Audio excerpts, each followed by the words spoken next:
Hello friends, welcome back. This is Manish Pandey. Today in this video you will learn about credentials business object. In this business object you will learn how to generate password. You will learn how to generate random strong password. Strong password means more than 10 characters of that password that can have uppercase, lowercase, numeric values, additional characters like special characters, comma, semicolon, hash, @ like that. So by using these characters, these values, you can generate a random password. Now let me show you how to generate the random password. So to call any action of the business object, you need to use action stage. So double click on that. Right here, generate password, and select here credentials internal business object. From here select generate password.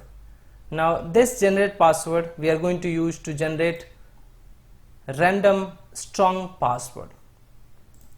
I am going to take here length is 15 because in your companies mostly I have seen, or you will have also seen, 15 characters. The length of the password is 15. Now you need to pass any other value at least, like uppercase, lowercase or numbers, then you can generate your password. If you just pass here like this length, then that will not work.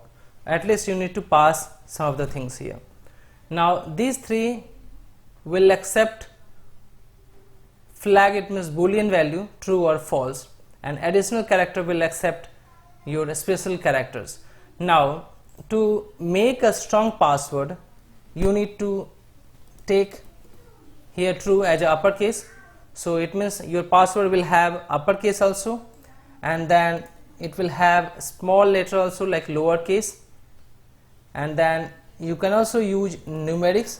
So if you are passing numerics value also in your password, so that will be a strong value, and also pass additional characters like @ comma, exclamatory sign, exclamatory, @ hash, dollar, percentage, pass like this.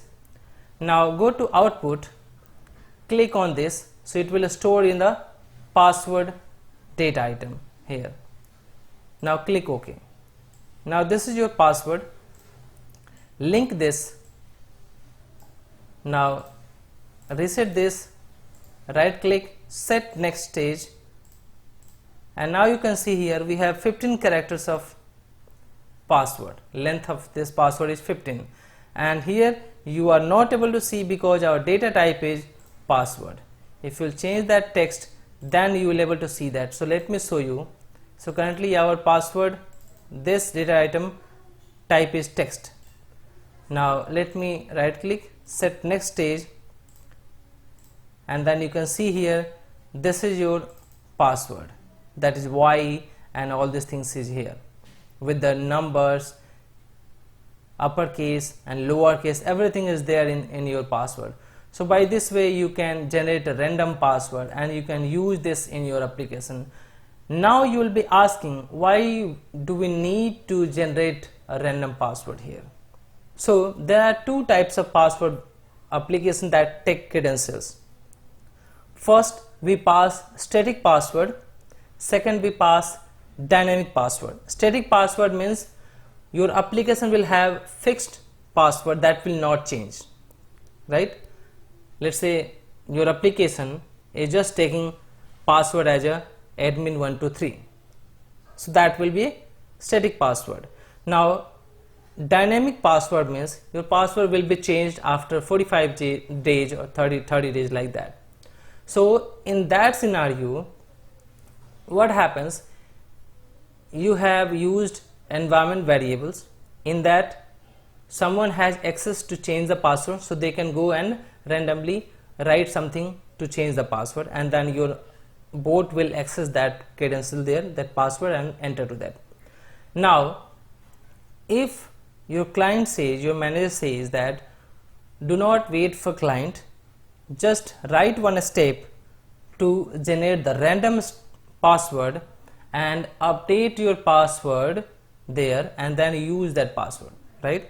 So it happens in your website, your password will be changed after 30 days, and then you will reset, you will follow some steps. It will go reset the password or like change the password. You will enter the previous like current password and you will enter the new password.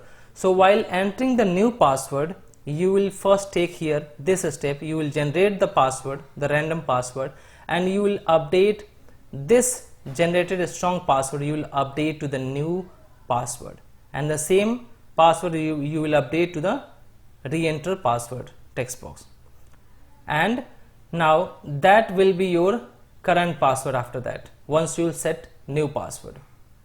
So this is the use of generate password. I hope you will like this one. If so, please like this video and please subscribe this channel if you have not subscribed yet. Thank you so much for watching this video.